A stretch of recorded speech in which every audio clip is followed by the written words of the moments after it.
ఇండియాలోనే #1 varicose veins hospital Avis vascular centre.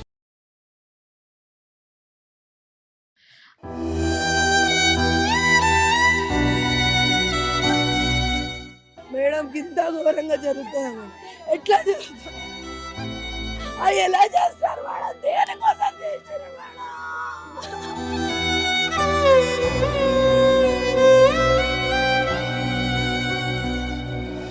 అంటే ఆడపిల్లకి రక్షణ లేదా మేడం? ఆడపిల్ల కోసం చేశారా లేకపోతే ఇంట్లో ఏమన్నా తీసుకెళ్ళడానికి చేశారా? ఇది ఎలా కనుక్కోవాలి? నా చిట్టి తల్లి, నా చిట్టి తల్లి, నా చిట్టి తల్లి.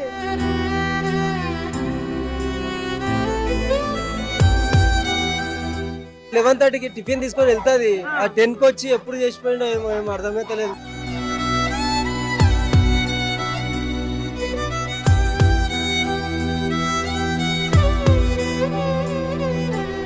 కూకట్పల్లిలోని దయారగూడ కాలనీలో ఒక ఇన్సిడెంట్ జరిగింది. ఏంటంటే సహస్రాణి అనే 12 ఏళ్ల పాపను అత్యంత కిరాతకంగా దారుణంగా హత్య చేశారు. తల్లి తండ్రి ఇద్దరు రేణుకా కృష్ణ కూడా ప్రైవేట్ ఎంప్లాయీస్. తల్లి వచ్చేసి ఒక హాస్పిటల్లో ప్రైవేట్ హాస్పిటల్లో ఆమె ల్యాబ్ టెక్నీషియన్గా వర్క్ చేస్తున్నారు.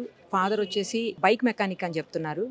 సో వాళ్ళకు ఇంకో బాబు కూడా ఉన్నాడు. అయితే ఆ పాపకి ఈరోజు స్కూల్లో స్పోర్ట్స్ డే సందర్భంగా హాలిడే ఇచ్చారని, అలాగే ఆ పిల్లోడు మాత్రం స్కూల్కి వెళ్ళాడు. ఆ బాబుకి లంచ్ బాక్స్ తీసుకెళ్ళమని చెప్పేసి లంచ్ బాక్స్ అంతా రెడీ చేసి క్యారేజ్ కూడా రెడీ పెట్టి వాళ్ళ మదరు డ్యూటీకి వెళ్ళిపోయారు, ఫాదర్ కూడా వెళ్ళిపోయారు. ఆ సమయంలోనే 12:30 వరకు కూడా బాబుకి లంచ్ బాక్స్ ఇవ్వకపోయేసరికి స్కూల్ నుంచి ఫోన్ వచ్చిందని అప్పుడే ఫాదర్ ఇంటికి వచ్చి ఏంటి లంచ్ బాక్స్ ఎందుకు ఇవ్వలేదని వచ్చి చూసేసరికి ఆ పాప ఇదిగో ఇదే రూమ్లో విగతక జీవిగా పడి ఉన్నటువంటి పరిస్థితి.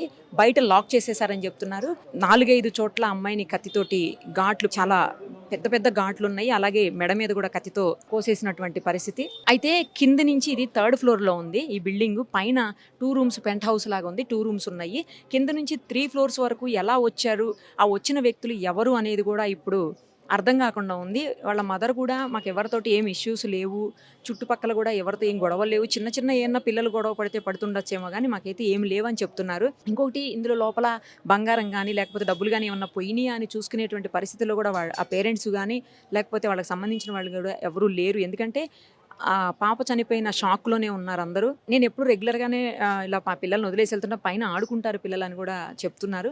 మరి ఎవరు వచ్చారు, ఎందుకు వచ్చారు, ఎలా వచ్చారు అనేది కూడా అర్థం కావట్లేదు. ఎందుకంటే బిల్డింగ్లో సీసీ కెమెరాలు లేవు. అలాగే ఈ బిల్డింగ్ని ఫేస్ చేసేలాగా ఎదురుగుండా కానీ పక్కకు కానీ ఎక్కడా సీసీ కెమెరాలు కనిపించట్లేదు. ఉన్నటువంటి సీసీ కెమెరాలు కూడా కింద కిరాణా షాప్ ఒకటి ఉంది, తర్వాత ఇంకొక పక్కన లేన్లో ఒక సీసీ కెమెరా ఉంది, కానీ అవి రెండు కూడా అదర్ సైడ్ ఫేస్ చేసి ఉన్నాయి. ఇంకొకటి ఇటువైపు ఫేస్ చేస్తున్న ఒక కెమెరా ఉంది, కానీ అది బ్లర్డ్గా కనిపిస్తుంది, దాంట్లో ఏం విజువల్స్ కనిపించట్లేదని చెప్పేసి ప్రాథమికంగా పోలీసులు చెప్తున్నటువంటి సమాచారం. ఇంకా పూర్తిగా అవన్నీ తీసి చూస్తే ఏమన్నా తెలుస్తుండొచ్చు ఎవరొచ్చారు ఏంటి అనేది. జనరల్గా కింద నుంచి 3 ఫ్లోర్స్ వరకు రావాలంటే కింద floor, first floor, second floor ఇవన్నీ దాటుకొని రావాలి. మరి అంత టైంలో కూడా ఎవరు చూడలేదా అనేది అర్థం కాని విషయము. ఇంకోటి ఆ పాపని ఇప్పుడు కనిపిస్తున్నటువంటి విజువల్స్లో కనిపిస్తున్నటువంటి పరిస్థితుల ప్రకారం అయితే మాత్రం ఆ పాపనేమి లైంగికంగా ఎవరు దాడి చెయ్యలేదు అని చెప్పేసి కూడా పోలీసులు ప్రాథమిక సమాచారం అయితే అదే ఉంది అన్నట్టుగా అంటున్నారు. అది కూడా కరెక్ట్గా చెప్పలేకపోతున్నారు ఎవరు కూడా. బట్ ఇంకా వేరే ఏదన్నా ఇష్యూస్ ఉన్నాయా, వాళ్ళకి ఏమన్నా ఫైనాన్షియల్ ఇష్యూస్ ఉన్నాయా, లేకపోతే వేరే ఏదన్నా ఇబ్బందులు ఉన్నాయా అనేది మాత్రం ఏం తెలియట్లేదు. పోస్ట్ మార్టం కోసం ఇప్పుడు ఆ పాపని మార్చురీకి పంపించారు. అది అయిన తర్వాత ఇంకా పూర్తి సమాచారం, అంటే ఆమెకి ఏమన్నా లైంగిక దాడి అయిందా, లేకపోతే ఎన్ని చోట్ల చేశారు, ఏం చేశారు అనేది ఇంకా పూర్తిగా తెలిసేటువంటి అవకాశం ఉంటుంది. మొత్తానికైతే లోపల క్లూస్ టీము ఆల్రెడీ ఇప్పటికే వర్క్ చేస్తోంది. ఏం జరిగింది, ఎలా జరిగింది అనేది క్లూస్ టీము లోపల సర్చ్ జరుగుతుంది, మనం చూడొచ్చు ఆ సర్చ్ను కూడా. సో చూశారు కదా, పోలీసులు క్లూస్ టీము మొత్తం లోపల ఉన్నటువంటి క్లూస్ అన్నిటిని తీసుకోవడానికి ట్రై చేస్తున్నారు. సేమ్ టైము బాడీని కూడా పోస్ట్ మార్టంకు పంపించారు. చాలా దారుణంగా, కిరాతకంగా, అనుమానాస్పదంగా పాపని చంపారు. ఎవరు చంపారు, ఎందుకు చంపారు, ఎందుకంటే ఈ మధ్యలో కొన్ని చుట్టుపక్కల వాళ్ళ నుంచి కొన్ని వినిపిస్తుంది, ఎంతవరకు నిజమో తెలియదు కానీ చుట్టుపక్కలంతా కూడా గాంజా బ్యాచ్ తిరుగుతుంటారు, వేరే వేరే వాళ్ళు ఎవరెవరో తిరుగుతుంటారు, ఇష్టానికి ఎవరు పట్టించుకోరు అని అంటున్నారు. మరి అది ఎంతవరకు నిజమో తెలియదు. పోలీసులు కనుక పూర్తి స్థాయిలో దర్యాప్తు చేస్తే మాత్రం 100% ఈ అనుమానాస్పద మరణానికి కారకులు ఎవరు, ఏం జరిగిందనేది మాత్రం క్లారిటీగా, క్లియర్గా బయటకు వచ్చే అవకాశం ఉంటుంది. ఒక్కసారి వాళ్ళు తీవ్రమైన దుఃఖంలో ఉన్నారు. తల్లిదండ్రులు, వాళ్ళ బంధువులు అందరూ కూడాను. అసలు మాట్లాడేటువంటి పరిస్థితులు కూడా లేవు. కాకపోతే ఒక్కసారి ట్రై చేద్దాం. ఎందుకంటే అసలు ఏం జరిగింది, వాళ్ళ అనుమానాలు ఏంటి, ఆ పాపకు న్యాయం జరిగే దిశగా వాళ్ళు చెప్పేటువంటి సమాచారం ఏదన్నా పోలీసులకు క్లూ ఇస్తుందా, లేకపోతే ఆ దిశగా ఆలోచించేలా చేస్తుందా పోలీసులు అనే యాంగిల్లో చూడాలంటే మాత్రం వాళ్ళిద్దరూ కొంచెం మాట్లాడితే బెటర్ ఏమోనని అనిపిస్తుంది. ఒకసారి ట్రై చేద్దాము. మాట్లాడితే కనుక మనం కూడా ఏం జరిగింది అనేది కొంతవరకన్నా తెలుసుకునే అవకాశం ఉంటుంది. వాళ్ళ తల్లితోటి, తండ్రితోటి, అలాగే వాళ్ళ బంధువులతోటి మాట్లాడేటువంటి ప్రయత్నం అయితే చేద్దాం ఒక్కసారి. వీళ్ళు హాలిడే మేడం, వాళ్ళ స్పోర్ట్స్ లేదు, వాళ్ళకి స్పోర్ట్స్ జరుగుతుంది అని చెప్పి హాలిడే ఇచ్చారు. లేదు మేడం, 11:30కి టిఫిన్ తీసుకొని వెళ్తుంది. ఆ 10కి వచ్చి ఎప్పుడు చేసిపోయిండో ఏమో అర్థమైతే లేదు.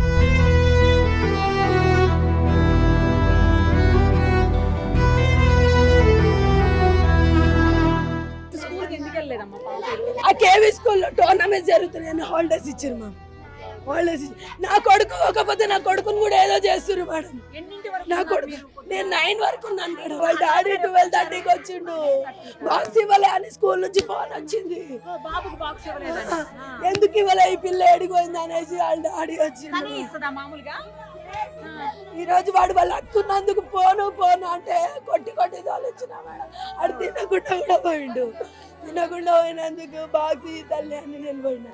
చుట్టుపక్కల కింద నుంచి ఇట్లా ఇదే కదా, వేరే లేదు ఎక్కడ లేదు మేడం. ఇంత ఘోరంగా జరుగుతుంది మేడం. ఎట్లా జరుగుతుంది, అది ఎలా చేస్తారు మేడం? దేనికోసం చేశారు మేడం? నా బిడ్డ కోసం నేను రూపాయి కూడా పెట్టి నా బిడ్డ పోస్ట్ ఆఫీస్ లో డబ్బులు వేస్తున్నా. నేను 3 నెలల నుంచి నా బిడ్డకు డబ్బులు వేస్తున్నా. నా మొగుడు చెప్పిండు, నేను చచ్చినా నీకు బాధ లేదే, నా బిడ్డకు అన్ని విధాలు చేసి పెట్టా.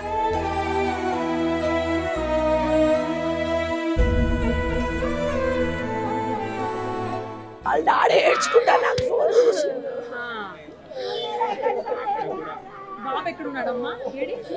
జాగ్రత్త బాబు. ఎలా మేడం? అంటే ఆడపిల్లకి రక్షణ లేదా మేడం? ఆడపిల్ల కోసం చేశారా, లేకపోతే ఇంట్లో ఏమన్నా తీసుకెళ్ళడానికి చేశారా? ఇది ఎలా కనుక్కోవాలి?